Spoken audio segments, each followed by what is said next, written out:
Olá e bem-vindos ao Liberdade para Escolher, meu nome é Fábio e no vídeo de hoje vamos falar sobre um dos principais pensamentos econômicos libertários, a Escola Austríaca de Economia. Você provavelmente já ouviu falar dela, mas afinal, quando que ela surgiu, quais são seus princípios fundamentais e quais foram as suas contribuições para o pensamento econômico atual? Falamos hoje nesse vídeo. Para começar, é importante entender que a Escola Austríaca de Economia é um conjunto de teorias econômicas baseadas em princípios liberais e libertários. Essas teorias são baseadas em um conjunto de valores que nós chamamos de direitos naturais, como a liberdade individual, a propriedade privada, a liberdade de expressão, a liberdade de movimento, o livre mercado, a ação voluntária e por aí vai. Mas como é que a Escola Austríaca surgiu e quais foram as suas principais influências intelectuais? A Escola Austríaca de Economia, como o próprio nome diz, se originou na Áustria no final do século XIX, início do século XX, e emergiu em um período de grandes mudanças sociais e econômicas na Europa. O mundo estava mudando rapidamente com o surgimento da industrialização, o desenvolvimento do capitalismo e a queda de várias monarquias que levou a uma mudança política importante. E no meio de tudo isso, a Escola Austríaca de Economia se desenvolveu em oposição à escola clássica britânica, que era o pensamento econômico dominante na época. A escola clássica enfatizava a utilidade do trabalho como fonte de valor e defendia que a economia era regida por leis naturais e que o Estado deveria intervenir na economia para corrigir falhas de mercado. Por outro lado, a Escola Austríaca de Economia acreditava que a economia era uma ciência humana e que os seres humanos eram seres ativos e criativos. Por isso, eles acreditavam que a economia era governada por ações voluntárias de indivíduos e que para a sociedade florescer e prosperar, a melhor forma era o livre mercado sem interferência governamental. A Escola Austríaca de Economia teve uma grande influência na economia moderna e na política econômica. Muitos economistas contemporâneos, incluindo Friedrich Hayek e o Ludwig von Mises, foram influenciados pelos princípios da Escola Austríaca de Economia. Infelizmente, atualmente muitos governos abandonaram o pensamento econômico austríaco e mudaram para políticas keynesianas de social democracy e o que tem sido em grande parte o motivo das atuais crises econômicas e financeiras. Então, quais são os princípios fundamentais da Escola Austríaca e a sua contribuição para o pensamento econômico? A Escola Austríaca de Economia ela tem uma abordagem única e bastante diferente da maioria das outras escolas de pensamento econômico, e as suas contribuições para o pensamento econômico mundial têm sido amplamente reconhecidas por muitos estudiosos ao longo dos anos. O primeiro e talvez mais importante é o subjetivismo. A Escola Austríaca de Economia ela parte do pressuposto de que o valor de um bem ou serviço é subjetivo, ou seja, que cada indivíduo tem a sua própria escala de valor e preferência. Isso significa que não há um valor objetivo para um bem ou serviço, mas sim que seu valor depende das preferências individuais de cada pessoa.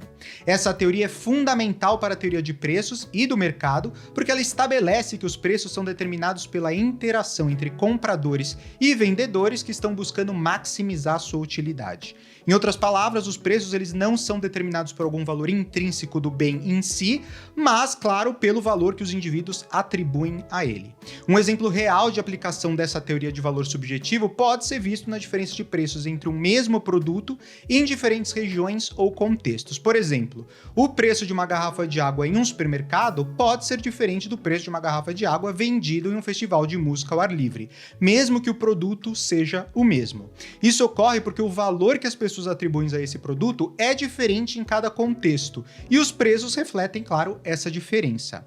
Essa teoria ela contrastava com a escola clássica, que acreditava que o valor de um bem ou serviço era determinado por sua utilidade marginal. E essa abordagem também é bastante diferente das outras escolas de pensamento econômico, que muitas vezes assumem que o valor é objetivo e mensurável. Entre elas, o socialismo e o comunismo, em que o Estado busca controlar os preços dos bens e serviços na economia. Por isso, essa teoria tem sido amplamente aceita e influente no pensamento econômico, sendo considerada um dos principais avanços teóricos da Escola Austríaca de Economia. O segundo princípio fundamental dessa linha de pensamento é o individualismo metodológico e a ação humana.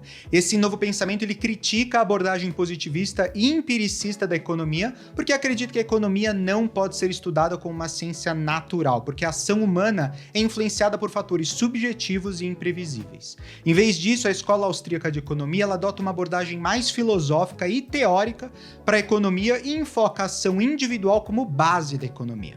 Ela também faz faz crítica à teoria de utilidade marginal, que é a base da teoria neoclássica dominante na economia atual, argumentando que a tomada de decisões econômicas ela não é baseada apenas em maximizar a utilidade, como sugere a teoria de utilidade marginal, mas sim em objetivos mais amplos, como a realização de projetos pessoais e a satisfação de necessidades que não são quantificáveis. Essa crítica é importante porque ela sugere que a economia não é apenas uma questão de cálculo racional e maximização de utilidade, mas também de objetivos mais amplos e subjetivos dos indivíduos. Outro conceito importante da Escola Austríaca de Economia é do ciclo econômico, que oferece uma explicação para as flutuações econômicas e crises financeiras. De acordo com essa teoria, o ciclo econômico é resultado de uma expansão excessiva do crédito e da oferta monetária, que gera um boom artificial na economia, o que leva a um aumento nos preços e uma diminuição da taxa de juros, que estimula ainda mais investimentos que acabam sendo insustentáveis. Eventualmente, essa expansão se esgota e a economia entra em uma fase de recessão e ajuste conhecida como fase de bust, ou seja, de recessão, que é exatamente o que vimos na crise de 2008 e na crise atual econômica que estamos experienciando no Brasil, na Europa e nos Estados Unidos. Finalmente, a Escola Austríaca de Economia tem uma visão bastante específica sobre o papel do governo na economia, argumentando que a interferência do governo geralmente leva a distorções no mercado e a consequências não intencionais. Ela acredita que o governo deve ter um papel mínimo na economia, deixando a maior parte das decisões econômicas para os indivíduos, defendendo o livre mercado e a propriedade privada como meios mais eficientes para alocar recursos e gerar riqueza e prosperidade. Isso porque os indivíduos são os melhores juízes dos seus próprios interesses e que a economia de livre mercado é a melhor maneira para coordenar as atividades econômicas com os bilhões de interesses das pessoas em todo o mundo. É isso, espero que esse vídeo tenha sido útil para você entender um pouco mais sobre a Escola Austríaca de Economia, com alguns exemplos práticos. Se você tiver alguma dúvida ou comentário, deixa abaixo nos comentários que eu teria o maior prazer em responder. E não se esquece de curtir o vídeo, se inscrever no canal e ativar as notificações para receber mais vídeos e conteúdos como esse. Nos vemos na semana que vem. Tchau!